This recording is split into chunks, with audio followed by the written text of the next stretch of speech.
नमस्कार दोस्तों, epic story YouTube channel में आपका स्वागत है। इस कहानी को अंत तक सुनिए क्योंकि यह कहानी आपकी जिंदगी को बदलने वाली है। बचपन से ही मुझे बताया गया था, लड़की गंदे होते हैं, लड़कों से सिर्फ काम भर की बातें करनी चाहिए, ज्यादा लगाव ठीक नहीं है। और यह चीज हमेशा से मेरे दिमाग में भरी हुई थी। इसी साल मेरे कॉलेज का रिजल्ट आया था और मैंने अपना ग्रेजुएशन कंप्लीट किया था। मैं उत्तर प्रदेश की छोटी से जिले से हूँ, जहाँ पर ग्रेजुएशन कंप्लीट होते होते लड़कियों की शादी कर दी जाती है। इसलिए मेरे पापा और मेरे भाई और मेरी माँ मेरे लिए रिश्ते देख रहे थे। अलग अलग साइट पर, अलग अलग फेसबुक ग्रुप पर मेरे लिए लड़की देखे जाते थे। एक दिन मेरे भाई की नज़र फेसबुक ग्रुप के एक लड़के पर पड़ी जिनका नाम प्रदीप था। प्रदीप दिखने में काफी ज्यादा सुंदर थे, पढ़े लिखे थे और अच्छा व्यवसाय करते थे। मेरे भाई को लड़का काफी अच्छा लगा तो उन्होंने शादी की बात चलाई। प्रदीप की दीदी ने हमें बताया कि शादी में हमें किसी तरीके का दहेज नहीं चाहिए, हमें तो बस एक चीज चाहिए और वह है लड़की अच्छी हो। प्रदीप अपने घर में अकेले थे, एक बहन थी, उनके अलावा घर में सिर्फ माँ और उनके पिताजी थे। मेरे भाई को यह रिश्ता काफी ज्यादा अच्छा लग रहा था। वह अकेले थे इसलिए नहीं बल्कि इसलिए कि उन्हें दहेज नहीं चाहिए था, क्योंकि हमारी स्थिति ऐसी नहीं थी कि हम दहेज देकर बड़े घर में शादी कर सके। और ऐसे में किसी ऐसे घर से रिश्ता जोड़ना जो पढ़ा हो और आपसे दहेज भी ना ले रहा हो, सपना के सच होने जैसा है। प्रदीप ने अपनी बहन से बोला कि शादी से पहले लड़की से बात करना चाहता हूँ। प्रदीप की बहन ने यह बात मेरे भाई के सामने रखी। मेरे भाई ने बोला ठीक है, हमें कोई आपत्ति नहीं है, मेरी बहन समझदार है, वह बात कर लेगी। पर सच तो यह था कि मैं आज तक जिंदगी में कभी किसी लड़के से बात नहीं की थी। किसी लड़के से बात करना मेरे लिए एक अलग अनुभव था। मुझे नहीं पता था लड़कों से कैसे बात की जाती है। मेरे भाई ने प्रदीप से बात की और उन्हें बोला मेरी बहन की इंस्टाग्राम आईडी आप ले लीजिए और वहां पर उस नंबर मांग लीजिए, अगर वह कंफर्टेबल होगी तो आपको नंबर दे देगी। जिसे सुनने के बाद प्रदीप थोड़ा सा गुस्सा है और नाराजगी दिखाते हुए उन्होंने बोला कि यहाँ पर आपकी बहन की शादी की बात हो रही है, तो अगर आपको सही लगे तो ही आप बात करवाइए। यह कोई तरीका नहीं होता कि मैं किसी लड़की को मैसेज करके उससे उसका नंबर मांगूं। भैया ने मुझे यह सारी बात बताई और मैं हम ही भर दी कि ठीक है, आप मेरा नंबर दे दीजिए। भैया ने ऐसा ही किया, उन्होंने प्रदीप को मेरा नंबर दे दिया। अगले दिन प्रदीप का फोन मेरे पास आता है और वह कुछ बोलते हैं, लेकिन मैं किसी भी चीज का जवाब नहीं दे पाती, क्योंकि यह मेरे लिए बिल्कुल नया अनुभव था कि किसी लड़के से कैसे बात करनी है, वह कैसे प्रश्न पूछ रहा है, उसके जवाब कैसे देना है। क्योंकि बचपन से मुझे यह सिखाया गया था कि लड़के गंदे होते हैं, उन्हें सिर्फ और सिर्फ जरूरत के समय पर याद करना चाहिए। खैर, हमारी बात शुरू होती है। प्रदीप की उम्र मुझे 7 साल बड़ी थी। उन्होंने मुझसे पहली बात यही चीज पूछ, पढ़ाई तो पूरी हो गई है, आगे क्या करना है। मेरे पास कोई जवाब नहीं था।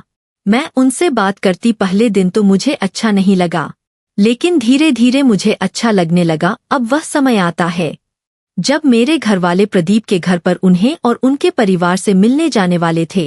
अब प्रदीप भी मुझे बात करने की तारीफों से काफी ज्यादा अच्छे लगने लगे थे। मेरा जो बहन था कि लड़के अच्छे नहीं होते, वह धीरे धीरे खत्म होने लगा था। प्रदीप से बात करके मुझे समझ में आया कि एक ऐसे इंसान है जिन्हें खाने से लेकर के सिनेमा तक की हर नॉलेज है, व्यापार करने से लेकर नौकरी करने तक की हर फील्ड की नॉलेज उनके पास भर भर के है।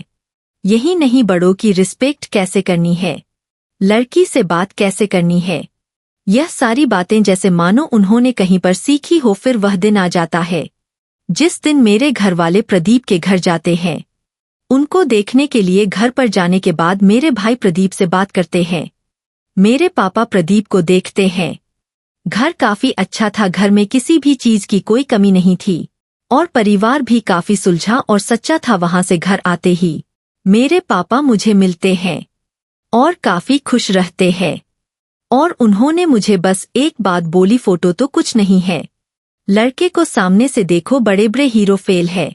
उसके आगे जैसे सुनने के बाद मैं काफी शर्मा। कुछ देर बाद मेरे भैया आते हैं और वह मुझसे बोलते हैं, जानती हो जानवी, प्रदीप जी से मेरी क्या बात हुई? मैंने बोला, हाँ भैया बताइए क्या बात हुई। वह तुरंत बोलते हैं कि वह इतने अच्छे इंसान है कि वह कहते हैं कि अभी तो तुम्हारे बहन की जस्ट पढ़ाई कंप्लीट हुई है, इतनी जल्दी शादी क्यों कर रहे हो? जिसे सुनकर मुझे काफी अच्छा लगा था। इसके बाद भैया ने बताया कि अगर तुम्हारी बहन की उम्र की मेरी बहन होती तो मेरी पहली प्रायोरिटी उसकी पढ़ाई करना होता, ना कि उसकी शादी के लिए लड़का ढूंढना। भैया खुशी खुशी मुझे यह चीज बता रहे थे और मुझे भी अच्छा लग रहा था। तभी दूसरे दिन प्रदीप के घर से फोन आता है और प्रदीप की बहन मेरे भाई से बोलते हैं, हम लोगों को आपके यहाँ आने में थोड़ा वक्त लगेगा, अगर आपको ठीक लगे तो आप और भी जगह पर लड़के देख सकते हैं। मेरा भाई का मन उदास हो गया। उसने यह बात मेरे पापा को बताई। पापा ने भी कुछ नहीं कहा। मुझे भी काफी धक्का लगा। मैंने सोचा कि प्रदीप को फोन करके उनसे बात की जाए कि आखिर क्या बात है, पर मैंने अपने आप को रोक लिया। लेकिन दिन रात मेरे दिमाग में यह बात चलती रहती, आखिर ऐसा क्या हो गया। फिलहाल एक हफ्ते बाद मैं प्रदीप को कॉल किया और उनसे पूछा कि आपके घर वालों ने मना क्यों कर दिया। जिस पर प्रदीप ने मुझसे कहा, जानवी तुमसे 20 से 25 दिन बात करके मुझे ऐसा लगा जैसे तुम्हें अभी सोशल चीजों को जानने की ज्यादा जरूरत है। तुम्हारे लिए शादी से ज्यादा जरूरी पढ़ाई करना है और समाज को समझना है। अगर तुम एक बार इन चीजों को समझ लेती हो और अपनी पढ़ाई आगे रखती हो तो तुम्हें मुझसे कहीं ज्यादा बेहतर लड़का मिलेगा। मैंने उन्हें बोला, पढ़ाई तो शादी के बाद भी हो सकती है, फिर यह बहाना क्यों? पर मेरी भी एक बहन है, वह भी आगे पढ़ाई करना चाहती थी, पर उसकी शादी कर दी गई और हर बार एग्जाम में 1 या 2 नंबर से उसकी रैंक रुक जाती। वह कितनी भी कोशिश करती, ससुराल वालों के सामने उसे काम करना ही पड़ता था। और एक समय ऐसा आया कि पढ़ाई उसकी पहले प्रायोरिटी नहीं बल्कि सास ससुर की सेवा और पति की देखभाल करना उसकी प्रायोरिटी बन गई। मैं नहीं चाहता कि तुम्हारे जैसे टैलेंट वाली लड़की इस जाल में फंसे। मेरे हिसाब से तुम्हें भी पढ़ाई करनी चाहिए और अपने करियर के बारे में सोचना चाहिए। लेकिन अगर तुम्हें लगता है कि मेरी बात गलत है और तुम इन चीजों को आगे जाकर मैनेज कर सकती हो तो हम कुछ दिन बाद तुम्हारे घर तुम्हें देखने आ जाएंगे। प्रदीप की बात सुनकर के मैं सच में पड़ गई कि मुझे क्या करना चाहिए और मैं अलग अलग जगह पर इसके बारे में ढूंढना शुरू किया। अपने दोस्तों से बात करना शुरू किया जिनकी शादियां हो चुकी थी। पर अब मुझे धीरे धीरे पता चलने लगा था कि प्रदीप की एक एक बात सही थी। कुछ समय बीतने के बाद मैं MCA में एडमिशन लिया और अपने आगे की पढ़ाई करने के लिए कॉलेज जाने लगी। क्योंकि कॉलेज काफी बड़ा था और यहाँ पर अलग अलग तरीके के लोग रहते थे, जिससे मुझे सोशल चीजों के बारे में जानकारी हुई। लोगों से कैसे मिलना है, कैसे बात करना है, कैसे किसी के बारे में जाना जा सकता है, यह सारी बातें मुझे कॉलेज जाने के बाद मुझे यह पता चला कि यहाँ पर लोग अपने काम निकलवाने के लिए आपके सामने अच्छा बन सकते हैं। धीरे धीरे मेरा MCA कंप्लीट हो गया और मेरी प्लेसमेंट एक अच्छे कंपनी में हो गई। इन सभी चीजों को होने में 3 साल का समय लगा, लेकिन आज मैं अपने पैर पर खड़ी हूँ। प्रदीप से मेरी बात हुई 4 साल से ज्यादा का समय बीत चुका है। वह कहाँ है, क्या करते हैं, मुझे इसकी कोई भी जानकारी नहीं। पर बोलते हैं ना, आपकी जिंदगी में कभी ना कभी कोई ऐसा है जो आपकी जिंदगी को बदल कर रख देता है।